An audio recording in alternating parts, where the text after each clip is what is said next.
तब श्री कृष्ण ने उनसे कहा था कि ये धर्म युद्ध है, ये देश है। अटल बिहारी जी ने कहा था ना, ये देश रहना चाहिए।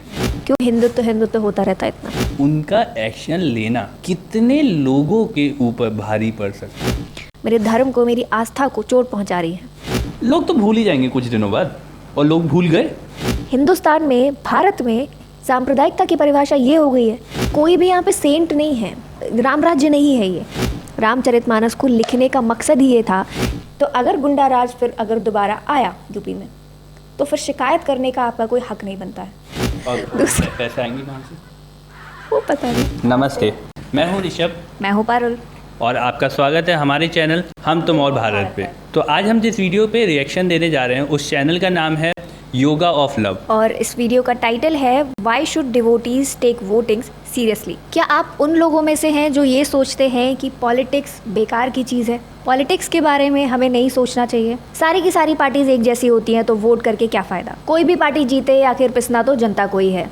अगर आप ऐसा सोचते हैं तो ये वीडियो आपके लिए है। प्लीज़ वीडियो को पूरा देखें और चैनल को सब्सक्राइब करें। और ये चैनल योगा ऑफ लव, इस चैनल पर भी जाइए। आई एम श्योर इस चैनल पर आपको और भी कई यूजफुल वीडियोस देखने को मिलेंगी। तो चलिए शुरू करते हैं।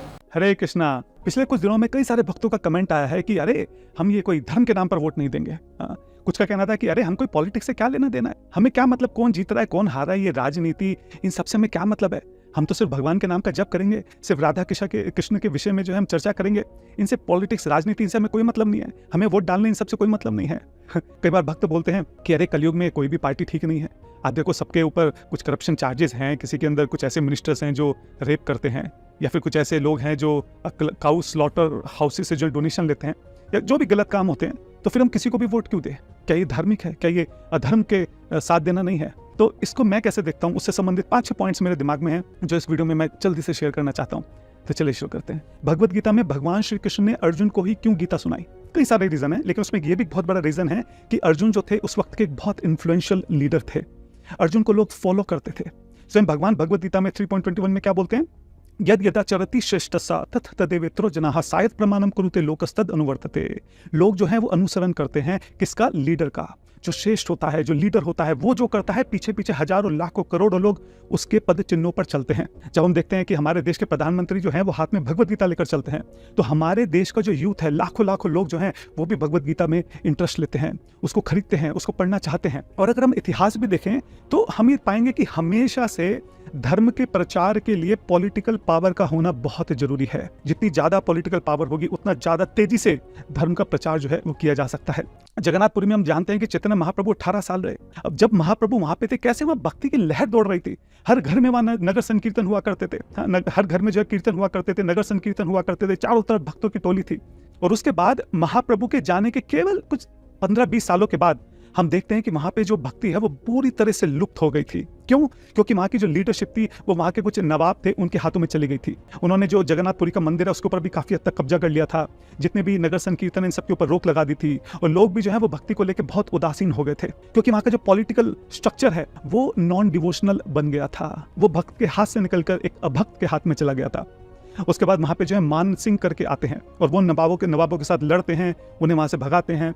ठीक है, तो मान सिंह जो थे फिर वो मंदिर का, जो जगन्नाथ मंदिर का जो पूरा कंट्रोल है वो अपने हाथ में लेते हैं। उसके बाद वहाँ पे श्यामानंद पंडित जी जो हैं, तो श्यामानंद जीवा गोस्वामी के जो शिष्य थे श्यामानंद पंडित, वो वहाँ पहुँचते हैं जगन्नाथपुरी, और वहाँ पहुँच के वो फिर से प्रचार करते हैं, फिर से जो वहाँ पे भक्ति मूवमेंट को रिवाइव करते हैं। तो हम देख सकते हैं कि चैतन्य महाप्रभु के जाने के केवल 20 साल के अंदर जो एक डिवोशनल मूवमेंट, इतना बड़ा भक्ति का जो मूवमेंट स्टार्ट किया था, वो पूरी तरह से लगभग उदासीन हो जाता है। तो पॉलिटिकल पावर जो है वो बहुत ज्यादा इंपॉर्टेंट है। अगर हम बहुत तेजी से प्रचार करना चाहते हैं, वाइड एंड फार अगर हम प्रचार करना चाहते हैं, भगवान के नाम को ले जाना चाहते हैं, तो ये बहुत जरूरी है कि जो पावरफुल लोग हैं वो धर्म परायण हों, वो गॉड कॉन्शियस हों। और एक बहुत छोटी सी कॉमन सेंस की बात है, आप सोचिए कि आप वोट दें या ना दें, कोई ना कोई तो प्रधानमंत्री बनेगा।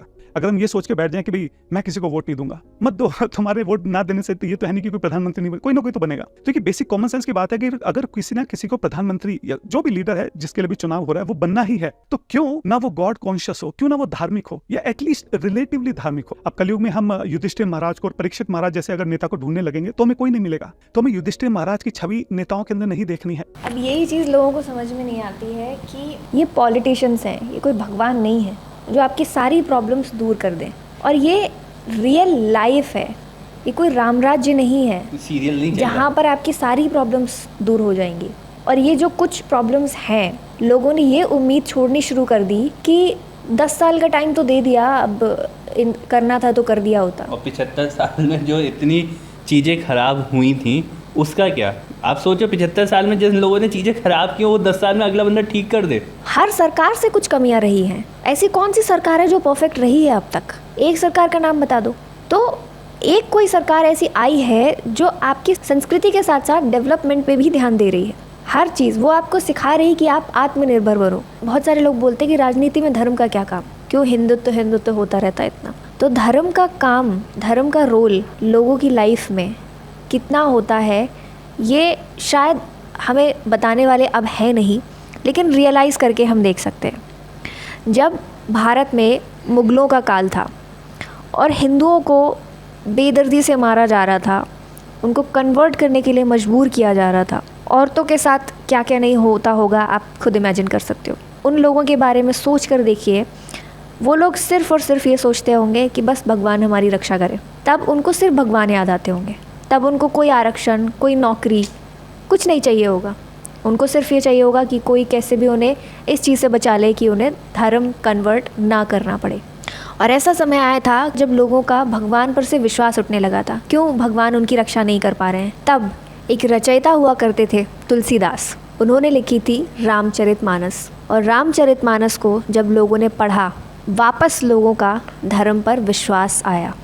रामचरितमानस को लिखने का मकसद ही ये था कि लोगों का धर्म पर से, भगवान पर से विश्वास ना उठ जाए और लोग अपने धर्म को पकड़ के रखें। तो उस समय में धर्म का रोल कितना इम्पोर्टेंट था। आज के समय में आप ये इतना इजीली इसलिए बोल पा रहे हो कि अभी आपके ऊपर वो मजबूरी नहीं है, अभी वो सर्कमस्टेंसेस आए नहीं हैं जो उस टाइम पर थे। तो धर्म की राजनीति का मतलब ये नहीं है कि आप किसी को मार काट दो। जो लोग आपके धर्म को नष्ट करने की बात कर रहे हैं, जो लोग आपके धर्म के लोगों का विरोध करने की बात कर रहे हैं, आप उन लोगों को वोट देकर कैसे सपोर्ट कर सकते हैं? राम मंदिर बनवाया किसी ने बनवाया, किसने नहीं बनवाया आप छोड़ दीजिए, लेकिन जिसने राम भक्तों की जान ले ली, कितने पुजारियों को मार डाला, कितने लोगों को बेदर्दी से पीटा गया, वो आज अयोध्या में सरकार बनाकर बैठे हुए हैं। जिन्होंने गोली चलाई उनकी ये सरकार दे दी। उन लोगों को कितनी बड़ी बड़ी बातें करने का मौका दे दिया है, ये शायद लोगों ने रियलाइज़ नहीं किया। क्या ये गलत मैसेज नहीं किया सामने वाले के ऊपर कि हम तो कुछ भी करेंगे, लोग तो भूल ही जाएंगे कुछ दिनों बाद, और लोग भूल गए। कई सारे भक्त गलती करते हैं, अरे ये जो नेता है ना, ये इसमें ये कमी है, ये तो ऐसे करता है। हाँ। तो कलयुग में हमें धार्मिक नेता नहीं मिलेंगे, कलयुग में हमें लेस अधार्मिक नेता जो है उनको चूज करना है। अब मान के चले कि सब लोग अधार्मिक हैं, इन सब अधार्मिक लोगों में कौन सा ऐसा है जो कम अधार्मिक है, हाँ, उसको हमें चूज करना है। किसी ना किसी को तो बनना ही है, ठीक है, तो हमें वहां पे अपना योगदान देना चाहिए। अब जैसे कई बार भक्त बोलते हैं कि अरे हमें इनसे पॉलिटिक्स से कोई लेना देना नहीं है, हमें राजनीति से क्या मतलब। एग्जैक्टली यही चीज़ मैं बोलती हूँ कि कोई भी यहाँ पे सेंट नहीं है, राम राज्य नहीं है ये कि आपको भगवान राम जैसे राजा मिल जाए।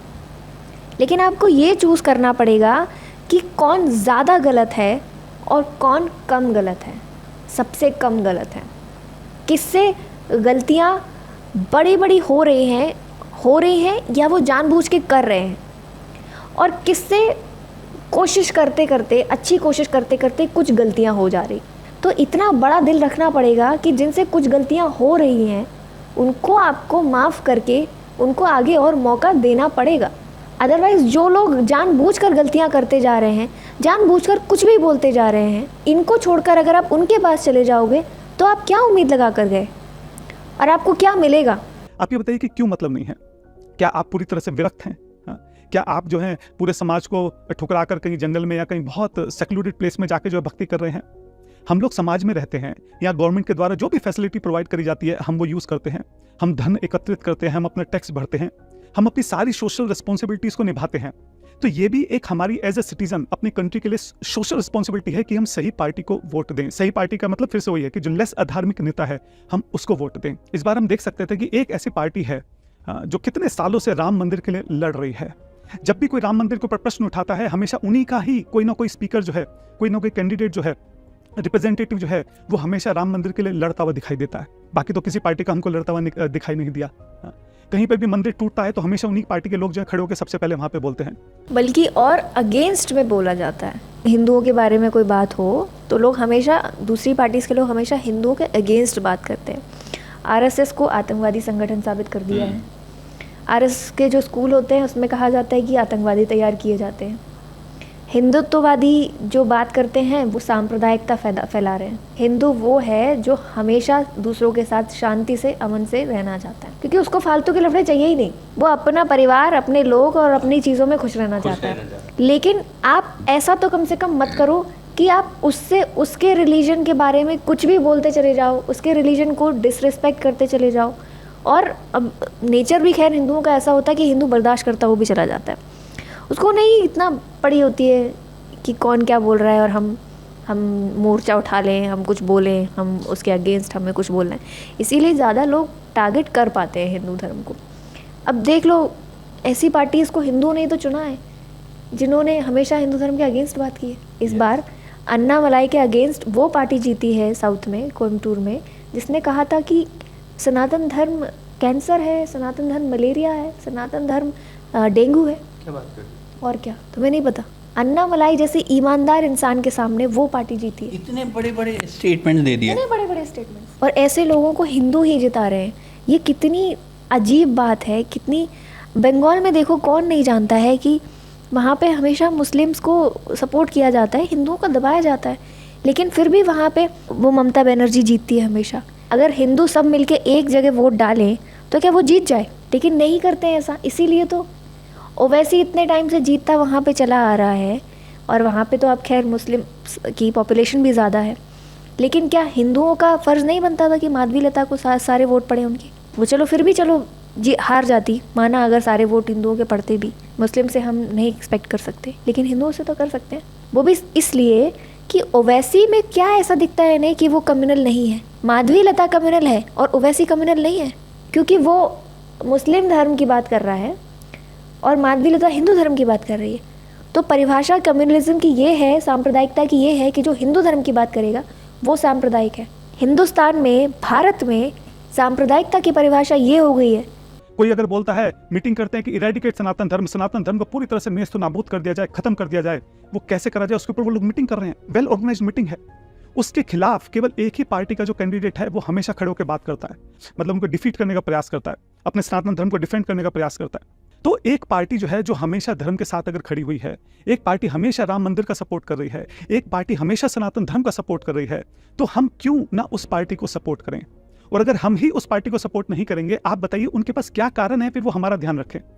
कल जब हमारे मंदिर टूटते हैं, बांग्लादेश में इतने मंदिर टूटे, भक्तों को मार दिया, तब हम जाके भाग के नहीं गवर्नमेंट के पास जाते हैं कि प्लीज हेल्प अस। तब हम ये क्यों नहीं बोलते कि नहीं, हमें राजनेताओं से कोई लेना देना नहीं है, हमें पॉलिटिक्स से कोई मतलब नहीं है? तब तो मतलब हो जाता है, क्योंकि हमारा काम है, हमारे मंदिर टूटे हैं। जब राम मंदिर नहीं बन रहा था तो राम मंदिर की मांग किस पार्टी से थी? बीजेपी से ही थी ना। और कोई तो बात ही नहीं करता था इस बारे में। कितने लोग तो ये कहते थे बस राम मंदिर बनवा दीजिए, जीवन भर आपको वोट पड़ेगा। और राम मंदिर बनवाने के 6 महीने के अंदर अंदर वो अयोध्या से हार गए। लोगों की मेमोरी इतनी शॉर्ट है। हमारे भक्तों को मारा गया है, तब हम अपने पॉलिटिकल कनेक्शंस निकालते हैं, और जब इन्हीं पॉलिटिकल लीडर्स को हमारी जरूरत है तब हम एकदम भक्त बन जाते हैं कि भाई हम तो ट्रांसेंडेंटल लेवल पर हैं, हमें इन सब चीज़ों से कोई मतलब नहीं है, हमें कोई लेना देना नहीं है राजनीति से, ठीक है, हम तो सिर्फ राधा कृष्ण की भक्ति करेंगे, हम ये वोट डालना, ये सब मेटेरियलिस्टिक चीज़ों में हम क्यों पढ़ें?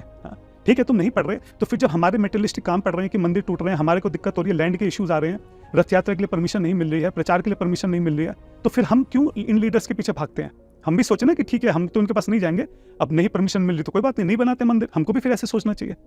तो ऐसा तो नहीं हो सकता कि जब उनको हमारी जरूरत है तब तो हम उदासीन बन जाएं कि नहीं, हमको राजनीति से कोई मतलब नहीं है, और जब हमको जरूरत है तब हम भागे भागे इनके पास जाएं। ऐसा नहीं होता है। लोगों की प्रॉब्लम ये है कि पॉलिटिक्स से एक्सपेक्ट तो सब कुछ करेंगे, मोदी से एक्सपेक्टेशंस तो यहाँ हैं, लेकिन जब बात आती है वोट देने की, तब 10 साल दे दिए, बहुत हो गया। 10 साल में नहीं कर पाए तो अब क्या करेंगे? अरे 10 साल में उन्होंने जितना कर दिया है उतना दूसरी पार्टीज कई सालों में नहीं कर पाई। जो रह गया सिर्फ वो क्यों देख रहे हो? जो कर दिया उस पर नजर क्यों नहीं है? ऐसा नहीं होता है। हमको भी अपनी इंपॉर्टेंस इन लोगों की नज़रों में बनानी पड़ेगी कि हम लोग भी एक्टिव हैं, जब उनको हमारी जरूरत है तो हम आगे बढ़कर जो है उनको वोट कर रहे हैं। और फिर जब हमको उनकी जरूरत पड़ेगी तो वो भी फिर हमारा साथ देंगे। तो पॉइंट मैं यहाँ पे बोलना चाहता हूँ कि कई बार भक्तों के मन में जो फीलिंग आती है ना कि मैं इस वर्ल्ड से डिस्कनेक्ट होकर एक ट्रांसेंडेंटल वर्ल्ड में रहना चाहता हूँ। ऐसा फीलिंग आना स्वाभाविक है, क्योंकि जब हम भजन करते हैं, भगवान के नाम पर जप करते हैं, ये सारी चीज़ें बहुत छोटी दिखाई देती हैं। लगता है इन सब चीज़ों में क्यों टाइम वेस्ट करना, भगवान का भजन करते हैं, अल्टीमेटली तो वो इंपॉर्टेंट है।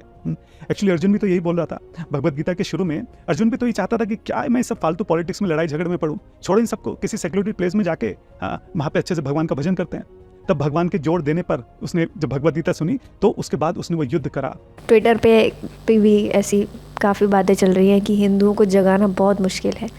अर्जुन को भी उन्हें कितने श्लोक बोलने के बाद, इतना समझाने के बाद उनको कन्विंस करना पड़ा, तब उन्होंने युद्ध किया। युद्ध करने के साथ साथ श्री कृष्ण ने चाहते तो श्री कृष्ण भी उस युद्ध से अलग रह सकते थे। उनको क्या पड़ी थी कि हर तरीके का अधर्म करके उस धर्म युद्ध को जिताए अर्जुन को, पांडवों को। बलराम ने भी कहा था कि इस युद्ध से हम अलग रहते, हमें इस युद्ध में भाग नहीं लेना चाहिए। तब श्री कृष्ण ने उनसे कहा था कि ये धर्म युद्ध है, ये धर्म की लड़ाई है, इसमें जो भी किनारे रहेगा इस लड़ाई से वो अपने कर्तव्य से हट जाएगा, कर्तव्य से दूर रहेगा। तो जो लोग भी ऐसी बातें करते हैं कि हमें नहीं वोट देना है, हमें नहीं मतलब है इन सब चीज़ों से, सब एक जैसे है, क्या फ़ायदा वोट देने का। तो फ़ायदा और नुकसान नहीं देखना होता है, सबसे पहले तो अपना कर्तव्य देखना होता है। आप इस देश में रह रहे हो, इस देश के लिए कम से कम आपका इतना फ़र्ज़ तो बनता है कि इस देश को चलाने के लिए, इस देश को आगे ले जाने के लिए कौन सी पार्टी बेहतर है, उस पार्टी को आप अपना एक छोटा सा वोट देकर आ जाइए। रोज़ रोज़ वोट नहीं पड़ते हैं, एक बार आपको वोट देने जाना होता है। छुट्टी मनाने की बजाय बस एक वोट डालकर आ जाइए, और ना सिर्फ वोट डालकर आ जाइए, ये देखिए पहले कि कौन सी पार्टी बेहतर है। कितने लोग एक्चुअली इसलिए भी वोट देने नहीं जाते हैं कि ये जानने का कष्ट कौन उठाए, इतना टाइम कौन दे न्यूज़ देखने के लिए, चीज़ें देखने के लिए या पढ़ने के लिए कि कौन सी पार्टी बेहतर है। तो उन्हें पता ही नहीं चल पाता कि बेहतर कौन सी है, तो वो चूज़ ही नहीं कर पाते। ये पता करना भी आपकी रिस्पॉन्सिबिलिटी बनती है कि कौन सी पार्टी बेहतर है। और किसी ऐसे इंसान से इन्फ्लुएंस हो जाना, उसकी सुन के कोई भी ऐसे डिसीजन बना लेना। अगर आप किसी एक इंसान की वीडियो देख रहे हैं तो उससे ऑपोजिट पर्सपेक्टिव जिसका है उसकी भी वीडियो देखिए। अगर आप किसी ऐसे इंसान की वीडियो देखते हैं जो आपसे कह रहा है कि बीजेपी डिक्टेटरशिप लेकर आ जाएगी, तो ऐसे भी इंसान की वीडियो देखिए जो कहता है कि ये सब बकवास है, कोई डिक्टेटरशिप नहीं आने वाली। क्योंकि दोनों के जब आप फैक्ट्स देखोगे, दोनों की बातें देखोगे, तब आप खुद जज कर पाओगे कि किसकी बातों में ज़्यादा फैक्ट्स हैं और किसकी बातें आपको देश को आगे ले जाने वाली लग रही है। तभी आप ठीक डिसीज़न ले पाओगे, क्योंकि यहाँ पर आपको कोई लड़ाई लड़ने नहीं जाना पड़ रहा है। आप इतने सेफ एनवायरनमेंट में हो कि आपको यहाँ पर अपना कर्तव्य निभाने के लिए कोई युद्ध नहीं लड़ना है, सिर्फ वोट देना है। अगर वो युद्ध ना करता, अगर वो भी डिस्कनेक्ट हो जाता, तो आप सोचिए कि युधिष्ठिर महाराज की जगह दुर्योधन जो है वो पावर में आ जाता। अब सोचिए उसके बाद समाज का क्या होता। यही रिस्पॉन्सिबिलिटी जो है वो हमारे ऊपर भी है। अगर हम अपना वोट नहीं दे रहे हैं, अगर हम अपने आप को डिस्कनेक्ट मान के चल रहे हैं, तो आप ये मान के चलिए कि एक धार्मिक या फिर यूँ कह लीजिए जो लेस अधार्मिक नेता है, उसकी जगह एक बड़ा अधार्मिक नेता जो है वो पावर में आ सकता है। एक ऐसा नेता जो सनातन धर्म को सपोर्ट करता है, उसकी जगह एक ऐसा नेता आ सकता है जो सनातन धर्म को खत्म कर देना चाहता है। जैसे फॉर एग्जांपल भगवान जो भगवद लेस अधार्मिक से ये चीज़ें समझ में आती है कि जैसे काम की अगर बात करें, लोगों को अगर ऐसा लगता है कि बीजेपी ने भी कुछ खास काम नहीं किया है और दूसरी पार्टीज़ ने भी कुछ खास काम नहीं किया, ठीक है। जब आपके पास कुछ नहीं होता है तब आपके पास सिर्फ भगवान का सहारा होता है। जो पार्टी मुझसे मेरे भगवान को छीनने की बात कर रही है, मेरे धर्म को, मेरी आस्था को चोट पहुंचा रही है, उस पार्टी को मैं वोट क्यों करूं? उस पार्टी को वोट करने की मेरी क्या मजबूरी है? अगर कांग्रेस पार्टी ने इतने साल लगाए और तब भी वो परफेक्ट पार्टी नहीं बन पाए, तो फिर क्या मजबूरी है मेरी कि मैं 10 साल में ये जज कर लूँ कि बीजेपी भी वैसी है, या चलो निकले भी इन फ्यूचर वैसी, लेकिन मुझे बराबर का मौका तो देना पड़ेगा। बराबर का मौका देना बहुत जरूरी है। और बराबर का मौका सिर्फ 10 साल दिए हैं, तब मुझे दिख रहा है कि उनसे ज़्यादा तो काम करके दिखा दिया है। और अगर ये काम नहीं भी किया होता, बराबर ही चल रहे होते, चलो मान लिया, तब भी बीजेपी के पास ऐसे बहुत सारे प्लस पॉइंट्स हैं जो उन्होंने कर दिखाए हैं, जो शायद हम उम्मीद भी नहीं लगा रहे थे कि कोई सरकार कर पाएगी। राम मंदिर का मुद्दा कोई सरकार सुलझा पाएगी। हमें ऐसा लगता था, जब बचपन से हम सुनते आ रहे थे, हमें लगता था कि ये ऐसे चलता है, पॉलिटिकल पार्टीज इसको ऐसे चलाती रहेंगी, फ़ायदा उठाती रहेंगी और ये कभी सॉल्व नहीं होगा। और जिस दिन हो गया उस दिन पूरे भारत में दंगे ही दंगे हो जाएंगे। पर ऐसा कुछ नहीं हुआ। 370 के बारे में सोचते थे, लगता था कभी नहीं होगा, और हुआ तो फिर वही सिचुएशन होनी है, लेकिन नहीं हुआ। ये कोई छोटी मोटी बातें नहीं हैं जो उन्होंने पॉसिबल कर दिखाई है। वो भी ये सब चीज़ें वो संस्कृति और धर्म को साथ लेकर चल रहे हैं, तब कर दिखाई हैं उन्होंने।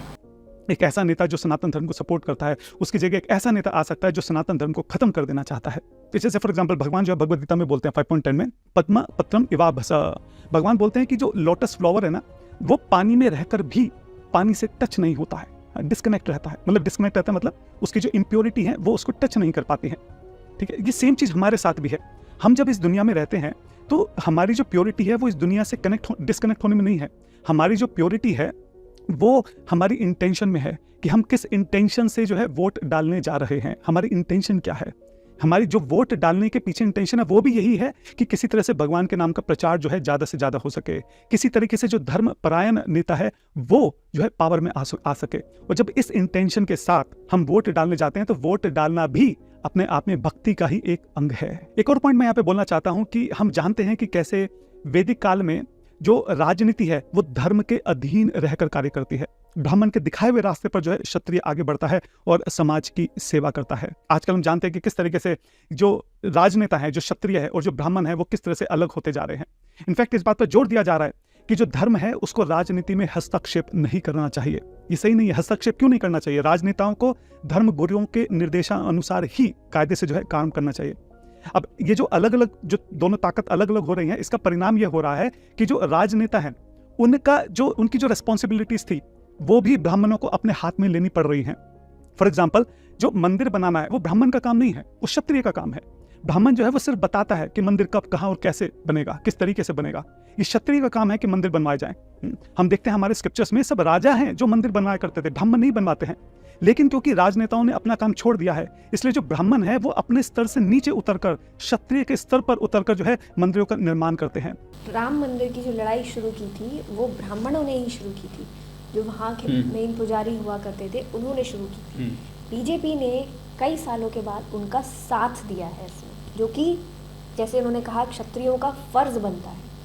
होना ये चाहिए कि उनको ये चीज़ मूवमेंट स्टार्ट करनी चाहिए थी, क्षत्रियों को, राजनेताओं को, और ब्राह्मणों को उनका साथ देना चाहिए था। लेकिन यहाँ पर हुआ उल्टा है। और ये चीज़ क्या बीजेपी पार्टी के अलावा क्या कोई और पार्टी करती? कोई और पार्टी इस मूवमेंट में, राम मंदिर की मूवमेंट में साथ देती?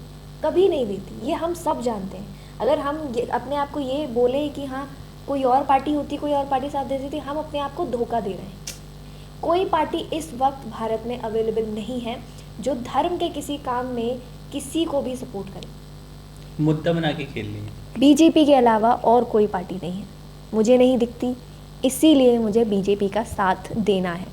वो पावर में रहे या ना रहे, साथ देना है, क्योंकि मुझे ये पता है इस देश के लिए, भारत की प्रगति के लिए, देश में संस्कृति हमारी बनी रहे, इसके लिए बीजेपी सरकार, फ़िलहाल बीजेपी सरकार ही सबसे ज़्यादा हेल्प कर सकती है।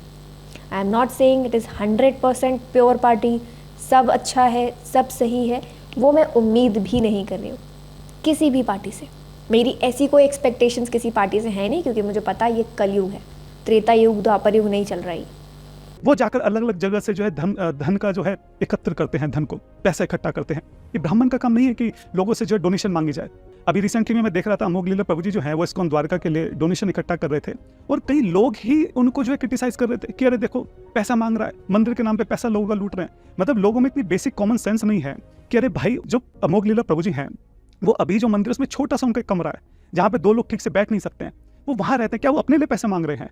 ये जो नया मंदिर बन जाएगा वहाँ पे भी वो छोटी सी किसी जगह में ही रहेंगे, वो पैसा मंदिर के लिए मांग रहे हैं। दूसरी बात, पैसा मांगना उनका काम ही नहीं है, वो ब्राह्मण है, वो अपने स्तर से नीचे उतरकर पैसा मांगने का काम कर रहे हैं जो उनको शोभा नहीं देता है, लेकिन फिर भी कर रहे हैं क्योंकि भगवान की सेवा के लिए जरूरी है। तो समाज को जिस चीज को अप्रिशिएट करना चाहिए, जिस चीज को समाज को देखना चाहिए कि यार ये ब्राह्मण, सोचो ये जो है दर दर जाके पैसे मांग रहा है, इसका काम थोड़ी ना है, तो अप्रिशिएट करने की बजाय और उनको एक्यूज कर रहे हैं कि देखो कैसे पैसा मांग रहा है। ये हालत है कलयुग में लोगों की। तो पॉइंट मैं ये बोलना चाह रहा हूँ कि बजाय इस चीज, वही बात आ जाती है यहाँ पे, जिन लोगों ने किसी मूवमेंट में अपनी पूरी ज़िंदगी निकाल दी है, जिन लोगों ने संसार त्याग के, अपने सुख दुख छोड़ के किसी मूवमेंट में वो इस तरह से लगे हुए हैं कि उन्होंने अपने सुख नहीं देखे हैं और भगवान के लिए, भक्ति के लिए या समाज के लिए वो चीज़ें कर रहे हैं, उनके ऊपर वो लोग बैठ के कमेंट करते हैं जिन्होंने कभी अपनी ज़िंदगी में ये सब करने का सोच भी नहीं सकते हैं, वो जिन्होंने मॉरल रिस्पॉन्सिबिलिटी के नाते वो शायद अपना कचरा भी डस्टबिन में नहीं डालते होंगे, इधर उधर फेंक देते होंगे। वो भी मोदी को सिखाना पड़ा। हाँ, वो भी मोदी को ही सिखाना पड़ा। वो भी मोदी ने ही लोगों में इतना ये फीलिंग जागृत की कि हाँ अपने देश को स्वच्छ रखना है, वरना उससे पहले मुझे याद नहीं किसी पार्टी ने लोगों को इतना जागृत किया हो स्वच्छता के लिए।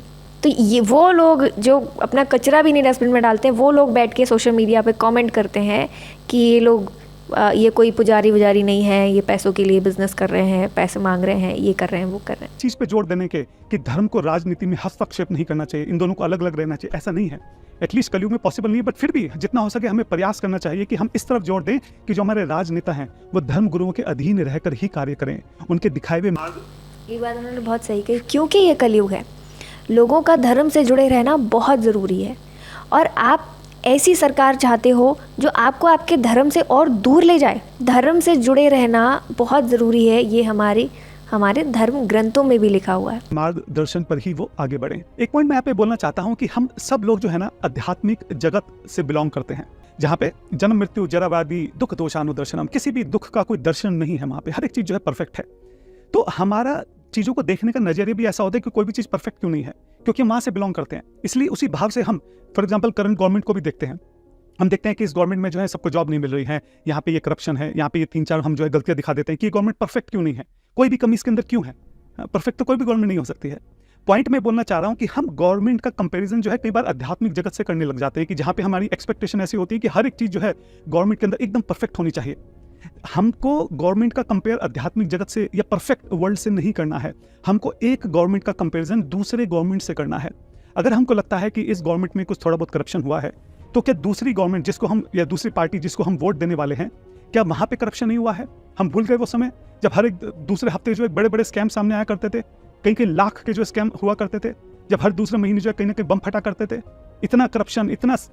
ये तो वो लोग भी जो बीजेपी को अपोज करते हैं, ये तो वो लोग भी अपने जानते होंगे, अपने मन में अपने दिल में तो ये जानते ही होंगे कि बीजेपी सरकार से पहले आए दिन करप्शन स्कैम सामने आते रहते थे, आए दिन। और अब कितने कम हो गए हैं। 100% नहीं बंद होंगे, कभी भी नहीं होंगे, लेकिन कितने कम हो गए हैं। क्या ये कोई छोटी बात है? आपके भारत में करप्शन कम हो रहा है, ये छोटी बात है? अभी भी लोग कहते हैं अभी भी हो रहा है करप्शन, तो वो होगा। ये कलयुग है, बुराइयां होंगी, और कमियां तो द्वापर युग में भी थी, इसीलिए धर्म युद्ध करना पड़ा था। तो फिर ये तो समय ही ऐसा है जहाँ पे बुराइयां ही बुराइयां हैं। इन बुराइयों के बीच में अगर कोई पार्टी कुछ अच्छाइयाँ लेके आ रही है और पॉसिबल हो पाई है उसमें, सक्सेसफुल हो पाई है उसमें, तो उसका साथ देना हमारा फर्ज बनता है। पॉइंट मैं बोलना चाह रहा हूँ कि हमें पार्टियों को आपस में कंपेयर करना है। अगर हम बोल रहे हैं कि लोग जो हैं, जो पार्टी है, जो करंट गवर्नमेंट है, वो सबको जॉब नहीं दे रही है, ठीक है, जो दूसरी पार्टी है उसके पास जॉब का क्या प्लान है?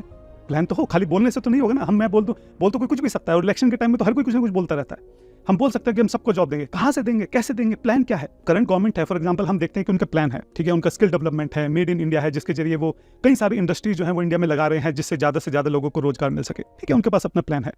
आपके पास क्या प्लान है? अपोजिशन पार्टी के पास प्लान है ना, जैसे ही उनकी पार्टी जीतेगी वो लोगों के अकाउंट्स में पैसे डालना शुरू कर देंगे, खटाखट। ये प्लान है। और दूसरे पैसे आएंगे कहाँ से? वो पता नहीं। 75 सालों में जो काला धन इकट्ठा करके रखा होगा वो डालेंगे क्या अब सबके बैंक अकाउंट में? अपना पैसा कैसे दे सकते हैं वो? तो फिर कहाँ से आएगा पैसा?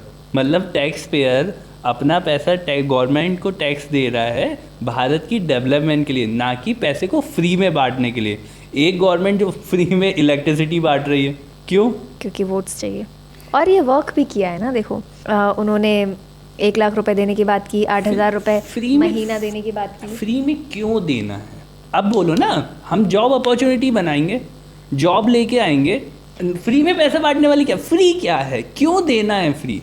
वो तो सिर्फ बीजेपी गवर्नमेंट को अपोज करने के लिए ये स्टेटमेंट आता है कि बीजेपी गवर्नमेंट ने जॉब्स नहीं दी, बेरोजगार कर दिया सबको। लेकिन जब बात हम पे आएगी तो हम क्या देंगे? 1 लाख रुपए अकाउंट में आएगा, खटाखट। आप तो लोगों को बेसहारा कर रहे हो कि बैठे बैठे पैसा आएगा, आपको कुछ करने की ज़रूरत नहीं, घर पे पैसा आएगा। कहाँ से आएगा भाई साहब? लोगों को एक तरीके से बेकार करने की प्लानिंग और- है ये कि घर पे बिठाल के पैसा देंगे। इस चीज़ से आप सोच रहे हो कि भारत का डेवलपमेंट हो जाएगा? भारत का डेवलपमेंट किसको चाहिए? उनके वोट्स में डेवलपमेंट होना चाहिए। अब यही चीज़ें ना लोग समझ नहीं पाते हैं। लोग कितनी जल्दी फिसल गए उनके इन वादों में। तुरंत लोगों ने वोट अपने बदल दिए। उन्होंने कहा पैसे देंगे और उन्होंने कह दिया मोदी संविधान बदल देंगे। अरे थोड़ा संविधान के बारे में पढ़ो। संविधान बदला नहीं जा सकता, संविधान को बदलना पॉसिबल ही नहीं है। कितनी भी मेजॉरिटी मिल जाए किसी को, संविधान को बदलना पॉसिबल नहीं है। उसमें सिर्फ अमेंडमेंट्स किए जा सकते हैं, कुछ बदलाव किए जा सकते हैं, वो भी उसके बेसिक स्ट्रक्चर में नहीं किए जा सकते हैं। कुछ अलग जो प्रावधान होते हैं उन चीज़ों में समय के साथ लगता है कि परिवर्तन करना ज़रूरी है, तब उसमें कुछ अमेंडमेंट्स किए जा सकते हैं जो कि पहले भी किए जा चुके हैं। कांग्रेस सरकार ने जिसने नैरेटिव सबसे ज़्यादा फैलाया है कि मोदी आएंगे तो संविधान बदल देंगे, उन्होंने ही 60 बार से ज़्यादा संविधान के अंदर अमेंडमेंट्स किए हैं। 60 टाइम्स ओवर, और 100 से ज़्यादा बार टोटल हो चुके हैं। तो एक बात बताओ, इन चीज़ों का, जैसे मुझे नहीं पता 60 टाइम्स इन लोगों ने ये चेंज किया, मुझे लगा था कि 20-25 टाइम्स चेंज किया गया। ये चीज़ें कोई क्यों नहीं बोलता है? पता नहीं। देखो बीजेपी सरकार जो है ना, वो नैरेटिव वाली पॉलिटिक्स खेलती नहीं है। तो भाई मैं तो ये बिल्कुल वो मानूंगा, बीजेपी का ना एक है, हम सिर्फ काम पे ध्यान देंगे, हम काम करेंगे। वो बात सही है भाई साहब, लेकिन आपको अपने काम गिनवाने पड़ेंगे। उनको वो नैरेटिव वाली जो पॉलिटिक्स है ना, जो बीजेपी नहीं करती है, उस नैरेटिव्स में लोग फंस जाते हैं। जब किसी ने कहा कि मोदी संविधान बदल देंगे, किसी ने चेक ही नहीं किया कि क्या संविधान को बदलना पॉसिबल भी है। अगर पॉसिबल है तो क्या कभी किसी ने पहले नहीं बदला? और क्यों नहीं बदला? अगर बदलना पॉसिबल था तो किसी ने ये सर्च करके देखा भी नहीं। जबकि आजकल हर किसी की उंगलियों पे इंटरनेट है। उंगलियां चलाएंगे तो क्या? रील्स देखने के लिए, एंटरटेनमेंट देखने के लिए। अरे आपको आपके भारत में सरकार कौन सी चाहिए, ज़रा वो देखने के लिए भी थोड़ी उंगलियां चलाओ। ज़्यादा नहीं, जो टॉपिक आपके सामने आ रहा है, जिसके बारे में आपको अपनी राय बनानी है, उसके बारे में उसी टाइम तुरंत देख लो, 5-10 मिनट दे दो। संविधान बदल देंगे, it is a big thing, जिस पे लोगों ने ऐसे यकीन कर लिया और अपने वोट चेंज कर दिए। उन्होंने नैरेटिव बनाया और लोगों ने मान लिया। मैं तो पूछ के थक गया हूं। मुझे आज तक किसी ने बताया नहीं कि अपोजिशन का क्या प्लान है जॉब क्रिएट करने का, कैसे करने वाले हैं, वो क्या करने वाले हैं, जो करंट गवर्नमेंट है उसके प्लान में क्या क्या कमियां हैं और वो उसमें सुधार करके उसको बेटर ढंग से कैसे इंप्लीमेंट करने वाले हैं, या फिर उनके पास नए प्लान कौन से हैं जिसके जरिए वो ज्यादा जॉब क्रिएट करने वाले हैं। बताइए तो सही। खटाखट मुझे आज करेंगे। तक इसका कभी कोई जवाब नहीं मिला है। तो पॉइंट मैं बोलना चाह रहा हूं कि हमें दो पार्टीज को आपस में कंपेयर करना है। पार्टी को आइडियल वर्ल्ड से नहीं कंपेयर करना है, नहीं तो हम हमेशा परेशान रहेंगे। आज इससे परेशान है, ठीक है, इससे परेशान होकर हम दूसरी पार्टी को वोट दे रहे हैं और ये नहीं जानते हम और से और ज्यादा परेशान हो जाएंगे, क्योंकि कल भी हम वही करेंगे, उस पार्टी को भी फिर हम आध्यात्मिक जगत से कंपेयर करेंगे। वही मैं कहना चाह रही हूँ कि ऐसे परेशानियां ख़त्म नहीं होने वाली हैं। लोग ये सोच लेते हैं कि इस बार इस पार्टी ने हमसे ये वादे कर दिए, इस बार इनको वोट दे देते हैं। अगली बार कोई और पार्टी कुछ और वादे कर देगी, अगली बार उनको वोट दे देंगे। ऐसे नहीं चलेगा। आपको अपने भारत को एक मजबूत सरकार देनी पड़ेगी। आप सिर्फ अपने व्यक्तिगत फ़ायदों के लिए सरकार पर सरकार बदलते चले जाओगे, ऐसे नहीं चलेगा। और कुछ लोग इस चीज़ को अपनी अचीवमेंट मानते हैं कि सरकार बदलना, हम अरे कोई सरकार में ज़रा सा घमंड दिखाई दे, हम उसको ऐसे बदल देंगे। इनको ज़्यादा ही घमंड हो गया था, हमने देखा बदल दी सरकार। ऐसे नहीं चलता है। सरकार को, आपको कोई भी सरकार हो, उसको आपको टाइम देना पड़ेगा उनको दिखाने के लिए, क्योंकि एक टेन्योर में 5 साल में कोई भी सरकार सारे काम जो उनकी लिस्ट में होते हैं वो नहीं कर पाते हैं। एक देश को चलाना छोटी मोटी बात नहीं है। केजरीवाल को सब नहीं देखा है, पॉलिटिक्स में नहीं थे, तब वो कैसे बड़ी बड़ी बातें करते, बंगला नहीं लूँगा, ये सारे लोग बड़े बड़े घरों में रहते हैं, मैं आम लोगों के बीच में रहूँगा 2 कमरे के घर में, जैसे आम लोग रहते हैं, हर कोई भी मुझसे आके मिल सकता है, कोई भी मुझसे। और अब देखो 45 करोड़ के घर में रह रहे हैं। गाड़ी नहीं लूँगा, लाल बत्ती वाली गाड़ी में भी चल रहे हैं। सिक्योरिटी नहीं लूँगा, सिक्योरिटी भी ली है। कांग्रेस के साथ बच्चों की कसम खाता हूँ कभी नहीं जाऊँगा, कांग्रेस की गोद में बैठे हैं, कांग्रेस के लिए वोट मांग रहे हैं। मेरी नानी कभी राम मंदिर नहीं जाएगी, नानी को लेके राम मंदिर भी पहुँच गए। ऐसे एग्जाम्पल सबने देखे हैं कि पॉलिटिक्स के बारे में बाहर से रह के बात करना बहुत आसान होता है। पॉलिटिक्स में रह के उन चीज़ों को बदलना जो सालों से चली आ रही हैं वैसी बहुत मुश्किल होता है, और उन चीज़ों को बदलने के लिए समय देना पड़ता है। और ये सरकार करेगी या नहीं करेगी, उन चीज़ों से आप जज कर सकते हो जितना उन्होंने इन सालों में करके दिखाया है। अगर उन्होंने कुछ ऐसी चीज़ें करके दिखाई हैं जिनकी उम्मीद शायद आपने पहले वाली सरकारों से नहीं की थी, तो वो आगे भी और भी अच्छी चीज़ें करके दिखाएंगे। समय देना, पेशेंस रखना पड़ेगा। क्योंकि ऐसे तो कोई भी सरकार आपकी प्रॉब्लम सॉल्व नहीं कर पाएगी। 5 साल ये सरकार, 5 साल वो सरकार, 5 साल ये सरकार, सरकारें आएंगी जाएंगी, दुखी कौन रहेगा? अपना काम करके जाएंगी, वो अपने लिए बेनिफिट लेके जाएंगी, वो उनका कुछ नहीं जा रहा। बस हाँ, उस सरकार को ज़रूर बुरा लगेगा जो सरकार उस समाज के लिए काम करना चाहती थी और उसी समाज ने उनको नकार दिया। उस सरकार को बुरा ज़रूर लगेगा, लेकिन उनको बुरा फील करा के आप अपना फ़ायदा नहीं कर रहे हो। आपको ये देखना है आपका फ़ायदा किस चीज़ में है, शॉर्ट टर्म फ़ायदा नहीं, लॉन्ग टर्म फ़ायदा। जनवरी में जब राम मंदिर की ओपनिंग होती है तो यही सारे लोग जो है बड़े बड़े राम भक्त बन जाते हैं। इंस्टाग्राम में, यूट्यूब में, फेसबुक में चारों तरफ जो है राम से रिलेटेड रील चल रही है, लोग नाच रहे हैं, गा रहे हैं, ऐसा लग रहा है कि पूरा भारत जो है वो राममय हो गया है। ये बात है जनवरी की। अच्छा, उसके बाद फरवरी में एक कॉमेडियन जिसने भगवान राम का ही मजाक बनाया था, वही कॉमेडियन जो कोई कंपटीशन पता नहीं को जीत जाता है तो उसी को यही राम भक्त जो है वो सेलिब्रिटी बना देते हैं। मतलब उसके साथ जाके किसकी बात हो रही है? नहीं, कौन सा ऐसा कॉमेडियन है जिसने भगवान राम और सीता के ऊपर जोक्स किए थे? ऐसे मैं ये चीज़ें बहुत कम देखता हूँ, लेकिन मैं अंदाज़ा लगा रहा हूँ, वो जो बिग बॉस में भी आया था वो मुनावर, उसने अपने स्टैंड अप कॉमेडियन शो में ये किया है या वहाँ पे किया था? स्टैंड अप कॉमेडी शो में काफ़ी डिसरिस्पेक्टफुल था। जब मैंने इसके बारे में सिर्फ सुना था तो मुझे लगा था कि लोग इतना अपोज कर रहे हैं तो हो सकता है कि सिस्टम ने उसको ज़्यादा ही मतलब अंदर कर दिया हो, ऐसा कुछ ज़्यादा वो नहीं हो क्योंकि लोग इतना सपोर्ट कर रहे हैं उसको। बट मैंने वो वीडियो देखी जिसमें उसने वो मजाक किए हैं, वो काफ़ी डिसरिस्पेक्टफुल है कि सीता ऐसा सोचेगी। ये क्या लैंग्वेज है? हाँ, ऐसे ही उसने बोला कि 14 साल से मैं खुद घर नहीं गया हूँ, तेरे घर पे क्या हूँ, माधुरी वो तेरा करूँ दिन दिन गिन के गाना, ओ राम जी मेरा पिया घर आया ओ राम जी। तो उस पर बोलता है सीता क्या सोचती होगी इस पर, मतलब मुझे ठीक से पूरा याद नहीं है पर ऐसे सीता क्या सोचती होगी, मैं खुद नहीं गया हूँ तो 14 साल से घर, 13 साल में तेरे पास क्या होगा मिलने, मतलब इस तरीके से। सीता कितना जेलस होती होगी ना, ऐसे इस तरीके सीता माधुरी से कितना जेलस होती होगी ना, इस तरीके की लैंग्वेज में बोला गया है।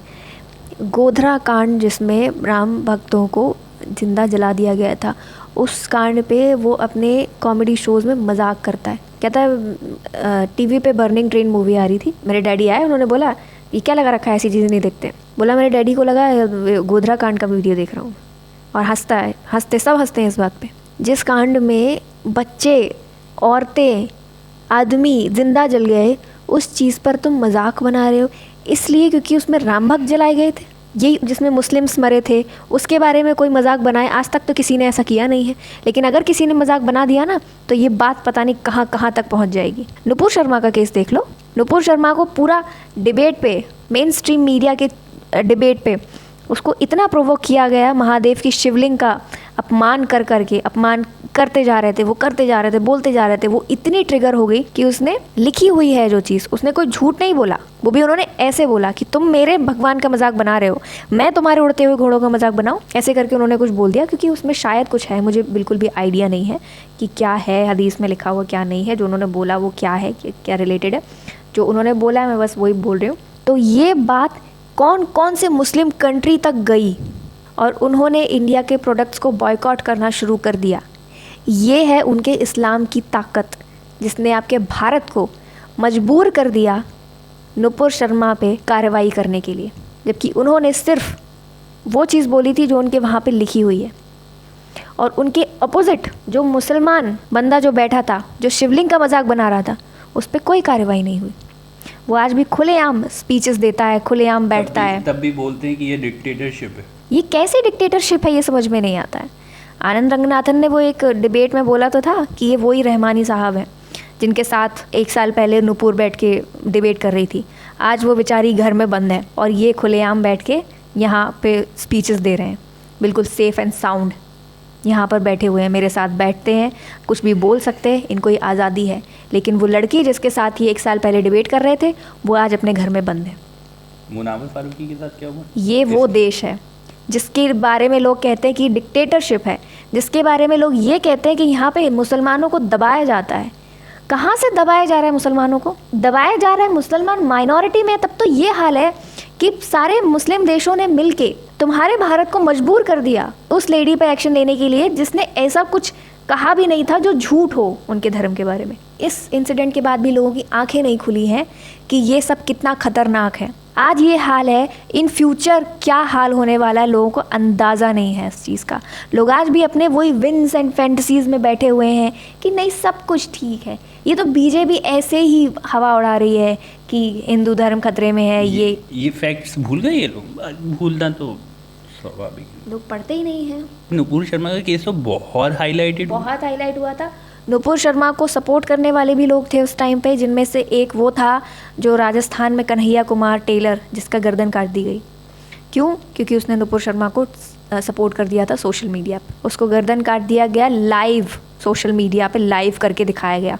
ये भारत है जिसमें मुसलमानों को दबाया जाता है, ये वो भारत है। कब तक ये नैरेटिव चलाएंगे लोग, कब तक? और जो लोग ये नैरेटिव चलाते हैं उनके नैरेटिव्स में बाकी लोग क्यों फंस जाते हैं, मेरी ये समझ में नहीं आता। आपकी खुद की आंखें हैं, खुद का दिमाग है, चीज़ें देखिए और समझिए। उसको ऐसे भीड़ ऐसी इकट्ठी हो रखी है कि जैसे पता नहीं कौन है ये। वही इंसान जिसने अभी तुम्हारे भगवान राम का मजाक उड़ाया था, जिसके लिए अभी तुम पिछले 1 महीना पहले नाच रहे थे। उसके केस में तो इतनी ये सब चीज़ें मुझे इतनी शॉकिंग लगती है मुनावर के केस में, कि ना तो वो इंसान अच्छा है। कॉमेडी तो वो करता है, चलो उसमें मजाक बनाना, लोगों का मजाक बनाना भगवान का। पहली बात तो मुझे समझ में नहीं आता, लोगों ने उसको बहुत सपोर्ट किया ये कह के कि फ्रीडम ऑफ स्पीच होना चाहिए। तो जब आप अपने रिलीजन पर ये चीज़ बर्दाश्त नहीं करते हैं कि कोई आपके रिलीजन पर कुछ बोले, तब फ्रीडम ऑफ स्पीच का फ़ायदा उठाने के लिए आपको किसी और के रिलीजन पर टारगेट करने की क्या ज़रूरत है? आपको दुनिया में कॉमेडी करने के लिए बाकी सारी चीज़ें कम पड़ गई हैं, जो आपको किसी और के धर्म पर टारगेट करना है, किसी और के भगवान पर टारगेट करना है। कुछ और नहीं रह गया है बात करने के लिए, कॉमेडी करने के लिए। मुझे ऑब्जेक्शन है कि मेरे भगवान पे कोई कॉमेडी ना करे। बहुत सारे लोगों को ऑब्जेक्शन है। जिन लोगों को नहीं है वो सिर्फ इस बात की इजाज़त नहीं दे सकते कि क्योंकि हमें प्रॉब्लम नहीं है तो आप मजाक उड़ाओ, क्योंकि भगवान और लोगों का भी है जिन लोगों को ये चीज़ एक्सेप्टेड नहीं है। और दूसरी बात, जब वो बिग बॉस में आया तब ये बात साफ हो गई थी कि वो ना तो इंसान अच्छा है, ना वो पार्टनर अच्छा है, ना वो बाप अच्छा है, ना वो हस्बैंड अच्छा है। ये चीज़ बिल्कुल उस सीज़न में समझ में आ गई थी लोगों की, लेकिन फिर भी लोगों ने आँखों पे पट्टी बांध रखी थी। और उसमें भी हिंदू भी थे, बहुत सारे हैं जो मुनावर को सपोर्ट करते हैं, ये जानते हुए कि उसने उनके ही भगवान राम और सीता का अपमान किया है। कौन सी चश्मा चढ़ाया हुआ है, कौन सी पट्टी बांधी हुई है? अपने आप को इतने बड़े डिवोटी दिखा रहे थे सोशल मीडिया पे, उसी सेलिब्रिटी, उसी को तुमने सेलिब्रिटी बना दिया। और अभी उसके कुछ 50 दिन बाद, 2 महीने के बाद जब इलेक्शन हुआ, तो वही राम मंदिर जिस पार्टी ने बनवाया, उसी पार्टी को वोट डालने की बजाय उसको वोट डाला है जिसने राम भक्तों के ऊपर गोलियां चलाई थी। हाँ, जिनकी गोलियों से सरयू की नदी का जल जो है वो लाल हो गया था। इतनी शॉर्ट मेमोरी है लोगों की, आप समझिए। तो जो पिछले कुछ हफ्तों, पिछले कुछ महीनों की बात याद नहीं रख सकते, आप उनसे कैसे जो है ये एक्सपेक्ट कर सकते हैं कि वो 5-10 साल पहले क्या सिचुएशन थी किसी दूसरी पार्टी के अंदर, वो याद रखेंगे? तो इसलिए मैं यहाँ पे एक पॉइंट बोलना चाहता हूँ कि जो इलेक्शन है वो कभी भी डेवलपमेंट के ऊपर नहीं लड़े जाते हैं, लड़ सकते ही नहीं, और जो लड़ते हैं वो कभी जीतते भी नहीं है। अगर डेवलपमेंट के ऊपर इलेक्शन जीतते तो पीवी नरसिम्हा राव की सरकार कभी नहीं हारती, वाजपेयी जी की सरकार भी कभी नहीं हारती। और ये बात मोदी भी और बाकी सभी लीडर्स जानते हैं कि डेवलपमेंट करना, काम करना एक अलग बात है, इलेक्शन जीतना एक अलग बात है। काम आप चाहे पूरे 4-5 साल जो मर्जी करो, लेकिन इलेक्शन के टाइम में जो है आपको किसी ना किसी तरीके से लोगों के अंदर जो इमोशंस हैं उनको ट्रिगर करना पड़ेगा। और डेवलपमेंट पे सरकार क्यों नहीं चलती है? क्योंकि लोग चलने नहीं देते हैं, क्योंकि लोगों की मेमोरी इतनी शॉर्ट है कि वो डेवलपमेंट तुरंत भूल जाते हैं। वो सिर्फ ये देखेंगे उनके अकाउंट में पैसा कितना आया, अपोजिशन के नैरेटिव्स पे ध्यान उनको फ़ायदा कितना मिला, वो सिर्फ ये देखेंगे। देश का डेवलपमेंट गया भाड़ में। अब तो अपना पैसा आना चाहिए। अगर सिर्फ डेवलपमेंट की बात करते तो बीजेपी सरकार कभी नहीं गिरती, ना पहले और ना इस बार जो हाल हुआ है ना वो होता। लोगों ने खुद इस चीज़ के लिए मजबूर किया है सरकारों को कि वोट मांगने जब वो जाएं तो वो लालच वाली चीज़ें साथ में लेके जाएं, क्योंकि लोग अपने वोट बेचने के लिए तैयार बैठे हैं। उनको आप दिखाओ कितने में खरीदोगे। हाँ, इस बार वोटों की कीमत 8,000 रुपये थी। हाँ, हर महीने की। हाँ, और वो बिक गए। भगवान राम को भूल गए तो किसको छोड़ेंगे लोग? किसी भी तरीके से, या तो देश के नाम पे करो, ठीक है, कारगिल वॉर हो गया, उरी वॉर हो गया, सर्जिकल स्ट्राइक वगैरह हो गया, कुछ भी। फिर लोग मोदी की गवर्नमेंट को इस चीज़ के लिए भी वो करते हैं कि ये तो हर बार कुछ ना कुछ ऐसा करा देते हैं और फिर जीत जाते हैं। इस बार तो उन्होंने कुछ नहीं कराया। पहली बात तो आई डोंट बिलीव कि उन्होंने पहले भी कुछ कराया। मोदी गवर्नमेंट, खुद मोदी कभी भी अपने देश के सैनिकों के साथ ऐसा नहीं कर सकते। ये बात मैं कह सकती हूँ क्योंकि मैंने उनकी पूरी लाइफ हिस्ट्री पढ़ी है, जो इंसान बचपन में आर्मी ऑफिसर से इतना इंस्पायर्ड था कि उनको देख के वो हमेशा सैल्यूट करने लगता था जब भी कोई आर्मी ऑफिसर उसके आगे से जाता था। बचपन में वो वहाँ पे स्टेशन पर आर्मी ऑफिसर आते थे तो उनको चाय पिलाने जाता था, उनके साथ बैठ के बातें करता था, उनसे ही वो देश सेवा के लिए इंस्पायर्ड हुआ था। वो इंसान अपने सैनिकों के साथ ऐसा करेगा? ये भी अपोजिशन के बनाए हुए नैरेटिव। जिन्होंने मोदी के बारे में पढ़ा नहीं है, मोदी की लाइफ हिस्ट्री नहीं पढ़ी है, उन्होंने मान लिया। जिन्होंने सिर्फ यही सुना है कि मोदी ने दंगे करवाए, मोदी मुस्लिम विरोधी हैं, मोदी ये हैं, मोदी वो हैं। मोदी वो इंसान है, जब गुजरात में एक डैम टूट गया था, मुझे वो डैम का नाम नहीं याद है कौन सा डैम था, वो डैम टूट गया था तो वहाँ पे बहुत आसपास की बहुत बस्तियाँ, मतलब बाढ़ आ गई थी जिसकी वजह से लोगों के घर टूट गए थे। वहाँ पे मुस्लिम आबादी ज़्यादा थी और तब वो पॉलिटिक्स में किसी पद पे भी नहीं थे, वो आरएसएस में थे। वो अपने साथ आरएसएस के लोगों को वहाँ ले कर के गए, वहाँ पे लोगों की मदद की, और तब शायद रोज़े चल रहे थे तो उन्होंने वहाँ पे खाने के साथ साथ उनकी सहरी की व्यवस्था भी की। मोदी वो इंसान है। तो जो लोग कहते हैं मुस्लिम विरोधी है, पहले उनके बारे में चीज़ें पढ़िए। जिस लोगों के अंदर देशभक्ति जागे, उसके भक्ति में आके वो लोग वोट दें, हाँ? या धर्म के नाम पर, जाति के नाम पर किसी न किसी तरीके से फ्री में खटाखट जो पैसे बांट रहे हैं, इसको लेके किसी न किसी तरीके से इस तरह की बातें करके, इस तरह के इमोशन जनरेट करके ही लोगों से वोट लिए जा सकते हैं, इलेक्शन जीते जा सकते हैं। ऐसा इसलिए है क्योंकि लोगों का स्तर ही ऐसा है, लोगों की जो बौद्धिक क्षमता है वही इतनी है कि जो पिछले कुछ हफ्ते कुछ महीने की बात याद नहीं रख सकते, वो 10 साल पहले क्या माहौल था उसको क्या याद रखेंगे, या गवर्नमेंट ने पिछले 5 साल में क्या क्या काम करे उसको क्या याद रखेंगे। एक यूट्यूबर जो है वो 15-20 मिनट की कोई वीडियो बना देता है, उसमें वो बोल देता है कि मोदी जो है वो डिक्टेटर हैं, और इधर उधर से तोड़ मड़ोड़ के चीज़ों को इस तरीके से प्रेजेंट करता है कि लोग जो है केवल उसकी 15 मिनट की वीडियो से इन्फ्लुएंस हो जाते हैं, अपनी थोड़ी सी बुद्धि यूज नहीं करते कि क्या ये जो बंदा बोल रहा है क्या सच में ऐसा है। अगर वो कह रहा है कि मोदी जो, ये ऑब्वियसली ध्रुव राठी की बात कर रहे हैं। ध्रुव राठी के वीडियोस देखने वाले, उसको सपोर्ट करने वाले लोग क्या कहते हैं कि एजुकेटेड बंदे से कभी पंगा नहीं लेने का। मतलब अब जब जो हो गया है, इलेक्शन रिजल्ट जो आ गए हैं, तो लोगों का ये कहना है एजुकेटेड बंदे से कभी पंगा नहीं लेने का। ध्रुव राठी ऑलमोस्ट अपनी हर वीडियो में यही बोलता है, education is important, education is important. क्योंकि जैसे इनके हिसाब से जो भी एजुकेटेड बंदे हैं ना, वो सारे कांग्रेस को या केजरीवाल को सपोर्ट करते हैं, और जो बीजेपी को सपोर्ट करते हैं वो सारे अनएजुकेटेड हैं। जेसाई दीपक इंडिया के बेस्ट लॉयर्स में से एक है, वो भी हिंदुत्व को सपोर्ट करने की बात करता है, जो बीजेपी भी करती है, वो अनएजुकेटेड है। आनंद रंगनाथन साइंटिस्ट है, वो ध्रुव राठी उससे ज़्यादा एजुकेटेड है। कितने ऐसे पढ़े लिखे एजुकेटेड लोग हैं जो बीजेपी को सपोर्ट करते इसलिए क्योंकि वो पढ़े लिखे हैं, उनके पास उनके ब्रेन्स हैं। ये देखने के लिए, ये पहचानने के लिए उन्हें ध्रुव राठी की वीडियो की ज़रूरत नहीं है, वो भी हाफ प्रेजेंटेड फैक्ट्स के वीडियोस। जिन लोगों के पास दिमाग उतना चलाना नहीं है, यूज़ नहीं करना है, टाइम नहीं देना ये जानने के लिए, उतना एक्सपीरियंस भी नहीं है, तो ध्रुव राठी का एक वीडियो देखा, उसने जो बोला बस क्रांति करने निकल गए कि अब हम बदलेंगे सरकार को। अरे पहले ये तो जानो कि उसने जिसको डिक्टेटर बोल दिया, उस डिक्टेटर ने आज तक इसके ऊपर कोई एक्शन क्यों नहीं लिया। ये खुलेआम कैसे उसको डिक्टेटर बोल पा रहा है? अगर वो सही मायने में डिक्टेटर है, वो बाहर है कि वीडियोस बनाता है और वो भारत में आता है, खुलेआम यहाँ पे घूमता है, इंटरव्यूज देता है, लोगों से बातें करता है, लोगों को इन्फ्लुएंस करता है उनकी ही पार्टी के अगेंस्ट, और फिर भी उस डिक्टेटर ने कुछ किया नहीं। ऐसे होते डिक्टेटर्स, डेफिनेशन भी जानते हैं डिक्टेटर की क्या होती है। कुछ भी किसी ने बोल दिया, मान लिया, निकल गए क्रांति करने। वो एक पार्टी के लिए काम कर रहा है, ये समझ जाओ। और ये भी बहुत लोग प्रूफ कर चुके हैं। लेकिन जिन लोगों को नहीं समझना है, नहीं देखना है, चश्मा चढ़ाया है, पट्टी बांधी है, वो नहीं देखेंगे। जो लोग भी देख सकते हैं वो देख लीजिए, आपके लिए अच्छा होगा। अपने साथ साथ कम से कम दूसरों को लेके मत डूबिए, क्योंकि सरकार बनती है, बिगड़ती है तो सबकी बनती है, सबकी बिगड़ती है। अगर वो कह रहा है कि मोदी जो है वो डिक्टेटर है, तो क्या मोदी सच में डिक्टेटर हैं? डिक्टेटर होने के क्या उनके अंदर लक्षण हैं? आप ये सोचिए कि बंगाल में जब लास्ट टाइम इलेक्शन हुए थे, तो इन्हीं की, जो मोदी की, जो बीजेपी की गवर्नमेंट है, इनके 250 से ज्यादा कार्यकर्ताओं को मार दिया गया था। आप सोचिए कि एक डिक्टेटर की पार्टी के 200-250 लोगों को मार दिया गया और उसने कुछ नहीं करा। ये कैसे संभव है?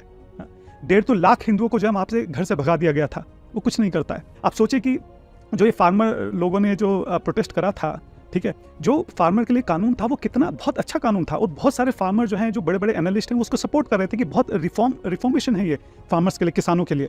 हाँ, लेकिन ये जो कुछ नेता हैं किसानों के, ये इन्फ्लुएंस होकर पैसे से या वट एवर जो भी इनके पीछे रीजन रहा, ये उसका प्रोटेस्ट करते हैं। जो एक डिक्टेटर है उस प्रोटेस्ट को होने देता है, उसके बाद जो उनकी मांगे थी उसको भी मांग देता है, जो नाजायज मांगी थी एक तरह से उनकी। क्या ये डिक्टेटर के लक्षण है? जो शाहीन बाग है, आप सोचिए कितने लंबे समय तक जो है वो रोड को घेर के बैठे रहते हैं। हजारों लाखों लोगों को जो है डेली नुकसान हो रहा है, कहीं 1000 करोड़ का वहाँ पे नुकसान हो जाता है, और ये जो डिक्टेटर है ये बैठ के देखता रहता है। क्या ये डिक्टेटर का लक्षण है? डिक्टेटर का मतलब भी पता है क्या होता है? तो थोड़ी सी भी लोग अपनी बुद्धि यूज नहीं करते हैं। किसी ने कहीं कुछ दिखा दिया, ठीक है, थोड़ा सा अच्छी सी वीडियो एडिटिंग करी, कुछ इधर उधर फैक्ट्स तोड़ मोड़ के दिखाए, बोलने का तरीका थोड़ा ऐसा है, और अपने आप को देशभक्त दिखा दिया, तो लोग एकदम से इन्फ्लुएंस हो जाते हैं। 4-5 चीजें लोगों ने रट्टा मार दी। किसी से भी पूछो, इस बार मैं देख रहा था सोशल मीडिया पे 5-6 चीजें थी जो लोगों ने जिसका रट्टा मार रखा था कि एक तो ये डिक्टेटर है, जॉब नहीं मिल रही है, करप्शन है, मणिपुर का है। अब मणिपुर का सोचो, मणिपुर का इतना कॉम्प्लेक्स इशू है, जिन लोगों को सीए का बेसिक सी चीज समझ में नहीं आ रही, वो मणिपुर का इशू गिनवा रहे हैं। आप पूछो कि मणिपुर का क्या इशू है, 99.99% लोगों को पता ही नहीं होगा मणिपुर का इशू क्या है। उनको बस इतना पता है कि हाँ, मणिपुर में कुछ प्रॉब्लम थी और वो सॉल्व नहीं हुई। मणिपुर का बहुत पुराना, बहुत कॉम्प्लेक्स इशू है। वहाँ पे जो जातियां हैं वो किस तरह से बनी हैं, बिगड़ रही हैं, वो क्या क्यों आपस में बहुत पुरानी उनके अंदर रंजिश रही है, जगह को लेकर, रिजर्वेशन को लेकर, बहुत सारे वहाँ पे इशूज चल रहे हैं। इतना आसान नहीं है मणिपुर का इशू को समझना। और क्या खाली मणिपुर का ही इशू है? आप मणिपुर का इशू गिनवा रहे हो, बंगाल का इशू क्यों नहीं गिनवा रहे हो, कश्मीर का इशू क्यों नहीं गिनवा रहे हो, केरल का क्यों नहीं गिनवा रहे हो, इतने सारे जो और राज्य में इशू वो क्यों नहीं गिनवा रहे हो? सिर्फ एक मणिपुर का इशू आपको याद आ गया। ये जो खटाखट जो पैसे बांटने का जो दूसरी गवर्नमेंट यहाँ पे बोल रही है, जिसको बहुत लोग सपोर्ट कर रहे हैं, आप जानते हैं कितनी सारी कंट्री जो है ये खटाखट पॉलिटिक्स के चक्कर में बर्बाद हुई हैं। जिम्बाब्वे है, वेनेजुएला है, कई सारी कंट्री जो है ये फ्री पीस है, ये जो खटाखट की जो पॉलिटिक्स है पैसे बांटने की, इसके चक्कर में बर्बाद हुई हैं। आप खुद सोचिए, इनके पास कोई ऐसा प्लान नहीं है जिसके जरिए लोगों को रोजगार दे सके। क्या कर सकते हैं? सिर्फ उनको फ्री का पैसा बांट सकते हैं। और ये लोगों को इतना ज्यादा काम चोरी की तरफ धकेल रहा है कि जिसकी कोई हद नहीं है।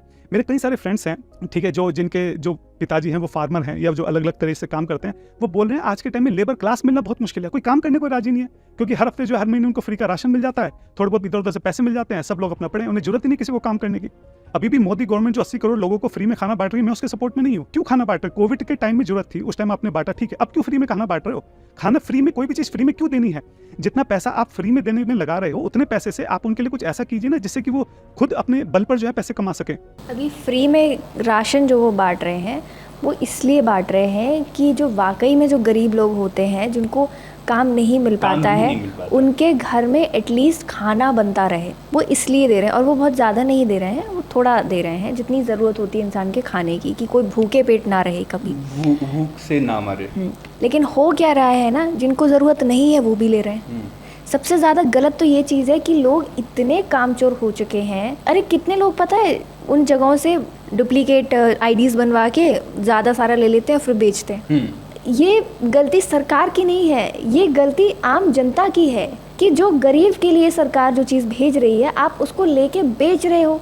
या फिर अगर आपको उसकी ज़रूरत नहीं है, आप उतने गरीब नहीं हो, आपके यहाँ उतनी कमाई हो रही है, तो आपके लिए वो चीज़ नहीं है। आप किसी और का नाजायज़ हक ले रहे हो, और कभी किसी का नाजायज़ हक लेना किसी के लिए भी अच्छा नहीं होता है। हर देश में देखो गरीब मिलेंगे, कम सही ज़्यादा सही, हर देश में गरीब होते हैं जिनको खाना नहीं नसीब हो पाता है। उनके बारे में सोच के सरकार ये सब कर रही है। फिर कुछ लोग ये भी कहते हैं कि आपने लोगों को राशन की लाइन में खड़ा कर दिया है। राशन इसलिए नहीं दिया जा रहा है कि सब लोग आके राशन की लाइन में खड़े हो जाएं।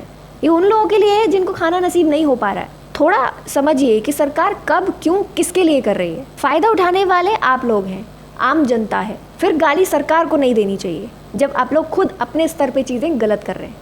कोई भी गवर्नमेंट जो फ्री में बांट रही है, मैं पर्सनली उसके बहुत विरोध में हूँ, चाहे वो मोदी गवर्नमेंट भी हो। पॉइंट मैं बोलना चाह रहा हूँ कि आज के समय में लोगों को मैनिपुलेट करना बहुत आसान है।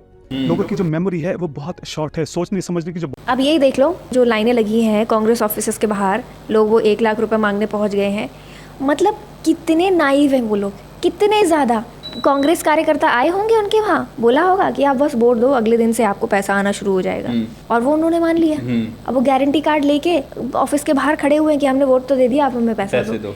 कितना आसान है उन लोगों को मैनिपुलेट करना, और लोगों ने खुद इतना आसान बना रखा है। भाई किसी ने भी आपसे कह दिया कि आप वोट दो और वो आपको पैसा देना शुरू कर देंगे, आप अपना वोट बेचने क्यों निकले हो? पैसों के लिए। अपॉर्चुनिटीज़ की डिमांड कीजिए, भारत के विकास की डिमांड कीजिए, पैसा आपके पास खुद ब खुद आ जाएगा। कमाने वाले बनिए और उस सरकार की डिमांड कीजिए जो आपके भारत को आगे ले जाए, जिससे अपॉर्चुनिटीज़ आपके लिए क्रिएट हो। सोचने समझने की जो बौद्धिक क्षमता है वो बहुत कम है, और इसी का फायदा उठाकर अंतिम समय में लोगों को जो मैनिपुलेट करा जाता है और जो उनसे वोट लिए जाते हैं, इसका फायदा जो है कई बार विधर्मी लोग भी उठा लेते हैं। अंत में मैं ये बोलना चाहता हूँ कि एज ए डिवोटी हमको बहुत समय जो है वो पॉलिटिक्स के ऊपर खराब नहीं करना चाहिए।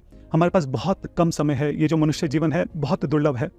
इसका समय हमें भगवान का भजन करने में और भगवान के नाम का प्रचार करने में लगाना है। लेकिन जब इलेक्शन का समय हो, चाहे वो देश के लिए इलेक्शन हो, चाहे वो अपने राज्य के लिए इलेक्शन हो, तो जो सही प्रत्याशी है, जो रिलेटिवली धार्मिक जो प्रत्याशी है, उसके पक्ष में हमको वोट जरूर डालना चाहिए। उस वक्त हमको उदासीन नहीं होना चाहिए। सही कैंडिडेट को वोट डालना, एक धार्मिक नेता का चुनाव करना, ये भी हमारी भक्ति का ही एक अंग है। हरे कृष्णा। क्या लगा वीडियो देख के? पॉइंट तो बहुत सारे, लेकिन मेरे को समझ में नहीं आ रहा है कैसे लोग चीज़ों को बिना आइडेंटिफाई करके और सिर्फ एक्शन ले लेते हैं। एक उनका एक्शन लेना कितने लोगों के ऊपर भारी पड़ सकता है। इवन आप जो आपने अभी ये जो बोला कि कांग्रेस के ऑफिस के बाहर लोग खड़े हो गए, अब इसमें क्या उन लोगों की गलती है? सामने वाली पार्टी जो पैसे का लालच दिखा के अपना वोट करे, और सबको पता है आप पैसे का लालच आज दिखा रहे हो, आप कल को कुछ डिलीवर नहीं कर पाओगे। आपके पास कोई प्लान ही नहीं है, आपके पास सिर्फ ये प्लान है इस बंदे को हटाना है। दूसरों के प्लान तो आप छोड़ दो, उनको तो ये भी नहीं पता पीएम के पद पे किसको खड़ा करना है। एक एक साल सबको खड़ा करेंगे। भाई ये देश है, अटल बिहारी जी ने कहा था ना, ये देश रहना चाहिए। और अभी क्या हो रहा है? अगर देश रहे ना रहे, कोई साउथ की पार्टी है उसने ये भी बोला था कि भारत देश नहीं है, ये एक यूनियन ऑफ स्टेट्स है। सोचो, और लोग उस पार्टी को जिता रहे हैं जो आपके अखंड भारत की अस्मिता पे सवाल उठा रहा है, आप उसको जिता रहे हो। आखिर आपको चाहिए क्या? अगर आपको इन चीज़ों से मतलब ही नहीं है, धर्म से मतलब नहीं है, भगवान से मतलब नहीं है, आप इस चीज़ में ओके हो कि आपको मजबूर किया जाएगा कि आप कन्वर्ट हो जाओ, you are okay with that.